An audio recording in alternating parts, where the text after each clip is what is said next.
Hello everybody and welcome to another knockoff review. In today's video, thanks to the team over at Show Z, we're playing Spot the Difference.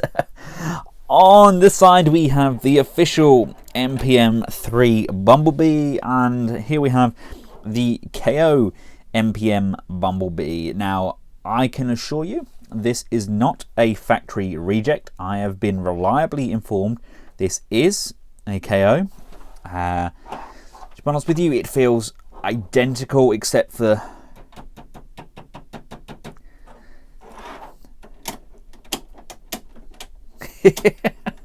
now people have told me about the fixes and that for this, but I've left it as it came, straight up to Takara Hasbro packaging, and this arrived in a baggie as it is when it was shipped with my other products from Show Z. Now I did also get one of these, but I have no idea where it is. It looked identical to this one, but I honestly can't find it. I've hunted high and low and I've put it somewhere safe, and you know what those safe places are like. You think, oh, that's a good place to put it, and I now have no idea where it is, but it felt and looked pretty much identical to this one. So yeah, now you know.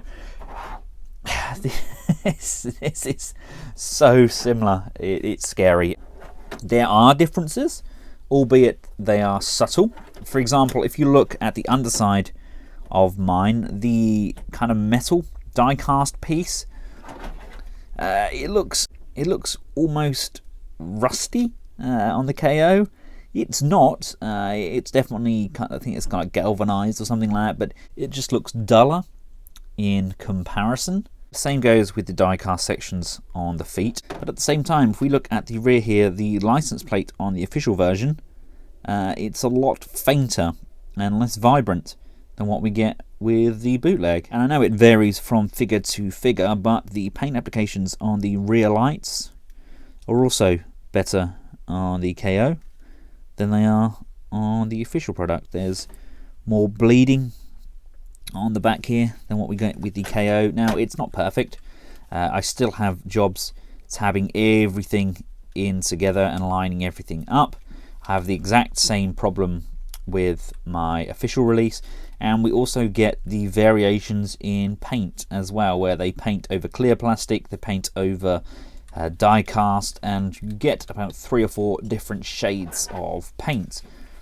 The roof section has a much more vibrant feel on the official product. It's almost kind of a pastel-y colour on the KO, and it would appear that the windscreen is almost smoked in comparison.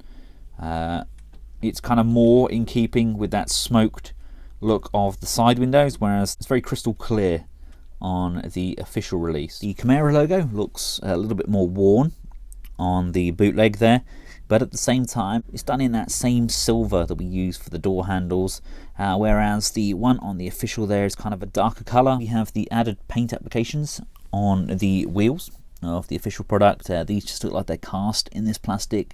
It may be painted as well, but it's definitely not as vibrant as the official release. And there's also a little bit of kind of overspray on the bootleg, yet the door handles, in my opinion, look more crisp.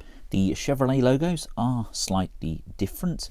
The bootleg does have a kind of thinner piping around the outside of the logo, and the bootleg also comes with clear plastic lights as opposed to the smoked lights of the official product. And the same can be said about the Chevrolet logo on the rear. The official product has very kind of thin paint applications on that logo, whereas on the KO it's very broad and actually takes up the whole of that moulding. Transformation wise is exactly the same obviously as the official product. Pull the underarm sections away, which bring this entire back window section outwards, and untab the windshield section from the bonnet.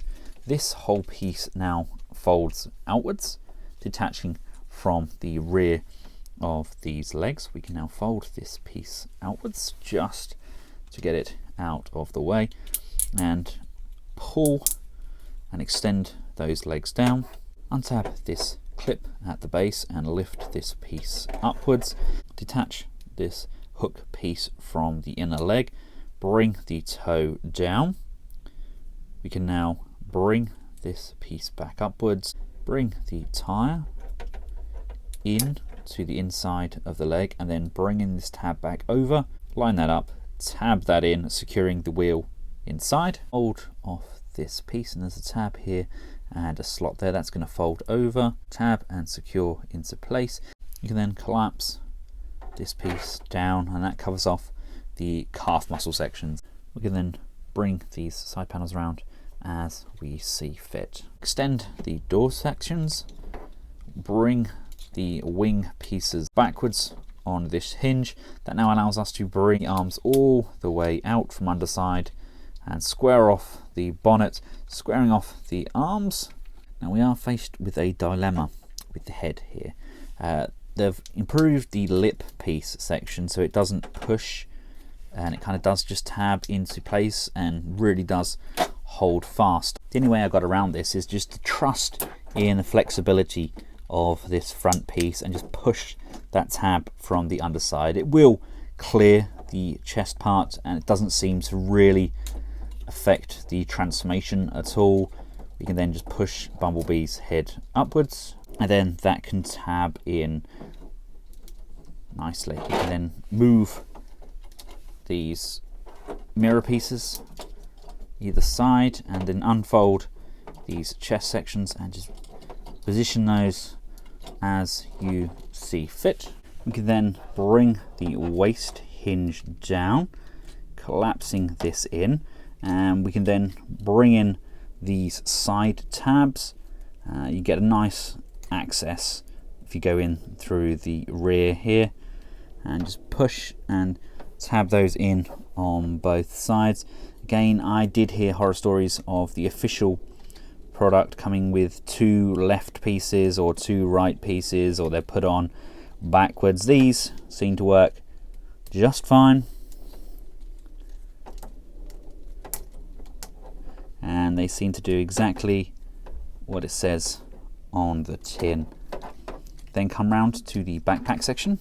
We then want to start to concertina this down, bring the windshield up and over, collapse this piece down and down again and down again, and this is now going to come in and just slide and tuck away on the inside of that torso. We can then push the wings to the back, make sure that these are fully extended, and then bring this back piece down. That's just going to tab into the rear of the door. Bring this tab down, pop the fists out, and then push and close those back off. And here we have them both stood together. This is the KO, this is the official product. In robot mode, it's very difficult to tell the difference. We do still get the markings from the door. They've got that overspray. Let me just bring these right down to the front. Again, you can see the Chevrolet logo, which is slightly different. I think the main difference comes when you look at the face. You can really tell the difference. The paint does seem to be a little bit more vibrant and a little bit lighter on the official model, but at the same time the Autobot emblem is much cleaner on the KO. It really is tit for tat. Other than that, I can't see any glaring differences in the mold. It would appear that the plastic used on the KO is a slightly different color. It's not hugely noticeable, but looking at it from my eye, it does appear to be a slightly different tone. And also the cut on the arm, if you look at the cut on this section here where the peg is, it is also a slightly different shape. This is pretty much a perfect rectangle, whereas on the KO we do have this kind of extra little lip piece, suggesting that it is actually a slightly different mold. These are quite loose on the KOs as well. I know it's designed to use this shoulder joint, and this can go up and down, left and right, but at the same time it's worth noting that this joint here is a little bit looser on the KO than what we would expect.